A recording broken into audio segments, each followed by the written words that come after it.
It's a fruitful 2024 para sa Sparkle Stars na nagsama-sama sa isang Thanksgiving party.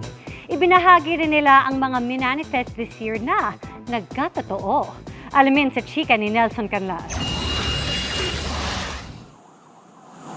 May paniniwala na may kapangyarihan ang tao na magkatotoo ang kanilang goals. Manifesting ang tawag dyan.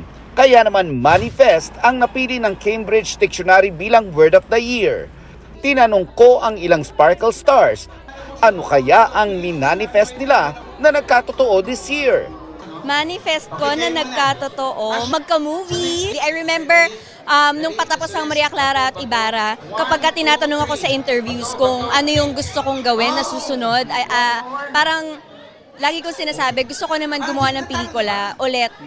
Tapos hanggang sa nagkasunod-sunod. I think good career, masundan yung nagawa ko last 2023. And siguro like yung system ko na as a person, you know.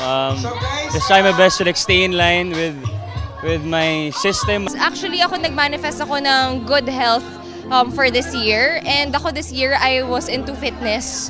So consistent ako from January to December. Nag-manifest din ako na makapag-travel kami ng sobra this year. And sobrang dami. this year, we went to so many places. Parang ito na yung pinaka-well-traveled year namin together. Trabaho, good health, pera. Nangyari po. Magtuloy-tuloy yung sangre. Yun. Ay yes, nagkatotoo. Yung sangre in itself. Kasi syempre we were announced 2023, di ba? Pero 2024 talaga, yung may vision board kasi akong ginagawa. As in, yung mga stunts namin doon, yung mga photos sa sinave ko, parang ganun yung nangyayari. So it's very fulfilling. Party mode ang Sparkle Stars sa kanilang Christmas get-together kagabi. Sa pangunguna ni GMA Network Senior Vice President Attorney Annette Gozon Valdez at iba pang opisyal ng Sparkle GMA Artist Center. Ang games ng party, nilahukan ng pagalingan sa pagsayaw at biritan. Ang masayang party, pasasalamat daw para sa isang masaganang taon.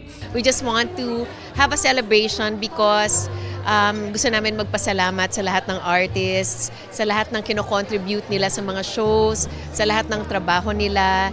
And we want them to know that we really value them. And it's Christmas time, it's a time to be merry and happy. Nelson Canlas, updated sa Showbiz Happenings.